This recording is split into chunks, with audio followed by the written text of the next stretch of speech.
Então vamos lá, seguindo com a nossa capacitação, agora olhando para tipografia. Tipografia é basicamente tudo aquilo que remete ao texto, desde suas famílias, características, detalhes, pesos, enfim, tudo aquilo que pode ser feito no texto para torná-lo mais legível, mais adequado à sua identidade visual e para deixar a tua linguagem de forma mais atrativa também, quando for exibida e lida. Então, quando a gente olha para a tipografia, a gente tem esses 5 tipos de classificações de fonte. Né? A gente tem a fonte com serifa, sem serifa, a fonte display e script monoespaçada. Eu vou falar um pouquinho sobre cada uma e vou trazer para vocês exemplos. Né? A gente tem aqui no próximo slide os exemplos para vocês verem. Mas vamos lá. A com serifa, ela é a fonte que ela tem os tracinhos, tanto embaixo quanto em cima ali da sua fonte. Esses tracinhos são feitos para guiar o fluxo da leitura.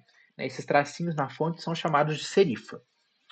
Eles trazem muita ideia de sofisticação, luxo e o tradicional, então eles são muito usados impresso, jornais têm muita coisa de serifa, livros têm muita coisa de serifa também. Então quando a gente vai para o próximo slide, essas são as fontes com serifa. Para saber que elas têm o tracinho aqui embaixo puxando a serifa, e esse é o nome da fonte, tá? Georgia, GFS Judot, Time Roman, são todas fontes com serifa e a Times, principalmente, é uma fonte muito clássica com serifa. A fonte sem serifa, você deve imaginar o que é a fonte que não tem esse acabamento nas letras, então a fonte que a gente usa na Byron, a Nexa, que é a Nexa Light, Nexa Bold, ela é uma fonte sem serifa. Ela é muito usada para o digital, ela traz ideia de jovialidade, funcionalidade, modernismo ali, né? Ela é uma fonte simples.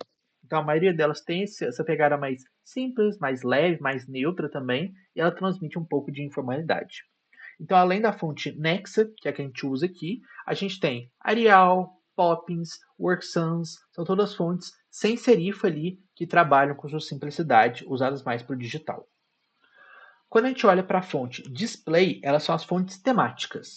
Então, elas têm um detalhe que criam a própria identidade por si só, e elas são muito voltadas para questões específicas do seu design. Então, exemplos de fonte display é a Faster One e a Cripster. A gente tem outras, por exemplo, fonte 16 bits, que são aquela com formato de jogo, né, aquela com mais bitzinhos. Mas todas essas fontes que são muito temáticas, elas são do estilo display. São muito usadas para detalhes, principalmente no seu site. A fonte script também é conhecida como fonte discursiva, né? Elas são as letrinhas ligadas, aquela escrita mais manual ali. Elas trazem uma ideia muito de orgânico, detalhe e carinho, principalmente. Então é muito comum em casamento, coisas de receita, enfim, quando você quer trazer essa ideia de manual orgânico, principalmente natureza, assim, e sofisticação. Então aqui eu trouxe o exemplo da Dance Script e da Sacramento, que são fontes bem comuns ali de serem da fonte cursiva. E por último, a gente tem a fonte monoespaçada, que são os caracteres que eles têm a mesma largura e os mesmos espaçamento, né? A gente fala que o alinhamento do texto é perfeito. Aqui eu trouxe duas fontes monoespaçadas para vocês, a Courier New e a IBM Plex Mono. Você pode perceber que elas têm o mesmo espaçamento. Então, o C e o I estão alinhados, o O com B, o U com M, são fontes diferentes, mas o espaçamento ainda se mantém. Então, por exemplo, o R está aqui, o E está aqui. O espaço ocupa o mesmo tamanho que uma letra. Né? Pode perceber que, por exemplo, aqui não é a mesma coisa. Você pode perceber que GG, EF, o S já pega um pedaço do R, o D já pega um pedaço do G com I, mas na manda espaçada ele é muito usado em códigos, né? GitHub, a parte de desenvolvimento é muito fonte monoespaçada, para você conseguir ler exatamente o que está onde, em qual linha, qual hierarquia visual.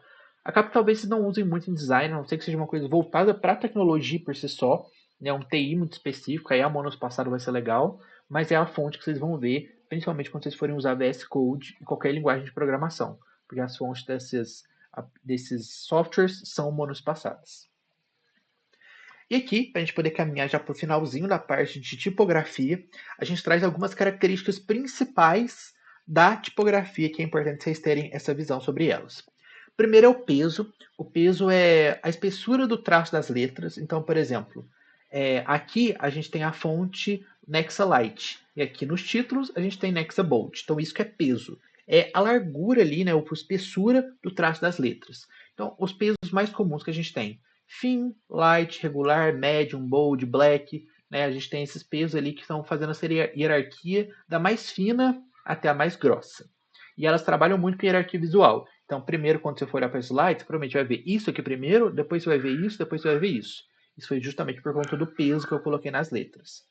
A gente tem a largura, que é a largura horizontal dos caracteres. A gente tem três formatos: o condensed, o normal e o wide. O normal ele está com esse parênteses vazio, porque normalmente ele não vai falar do normal, ele é só vazio.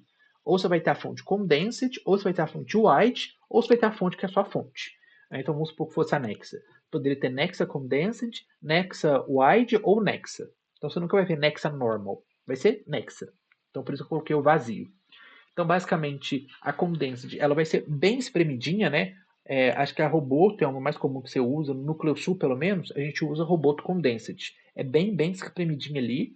E a gente tem a Wide, que ela é bem abertona, né? A palavra ela ocupa bem mais espaço, porque as letras são muito espaçadas.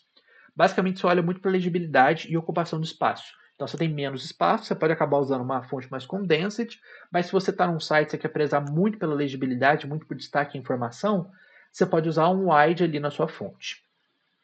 Tem os estilos, né, que é o mais clássico, todo mundo já conhece, que é a parte negrito, itálico, sublinhado, taxado, né, que é aquele risco em cima, que basicamente são modificações na fonte, caso você queira ressaltar algum detalhe, né, realçar algum detalhe, dar expressividade para alguma frase, enfim, falar de termos estrangeiros para o itálico, ou fazer uma leitura dinâmica com o negrito, sublinhar alguma informação importante, cortar informações, corrigir com taxado, isso vai tudo dessa parte do estilo também. E por último, que provavelmente deve ser a parte que vocês não conhecem, mas é legal de vocês terem essa noção, é os espaçamentos. Os espaçamentos, a gente tem esses três: o kerner, o tracking e o leading. O kerning, ele é muito voltado para o par de letra. Então ele vai ser muito específico, ele é muito voltado para design de logotipo principalmente, né? É como duas letras se comportam quando estão uma do lado da outra, para não ficar um espaço muito grande, para não ficar um espaço muito pequeno. Então isso que é o kerning. O kerning ele vai ser olhado para designs específicos de combinações de letras. Então ele é muito micro nessa situação. Quando você olha um pouquinho mais para o macro, você está olhando para o tracking, que é o uniforme entre as letras. Então, o espaçamento que cada letra vai ter por si só, no texto inteiro, ele é você olhando para o tracking. E quando você olha para a parte do espaçamento entre linhas, aí você está olhando para o leading. Então, suas linhas vão ser mais coladas, elas vão ser mais juntas. Quando tiver um parágrafo, eles vão estar colados um embaixo do outro, eles vão estar mais separados. Enfim, isso que é o leading. E essa é toda a parte de tipografia.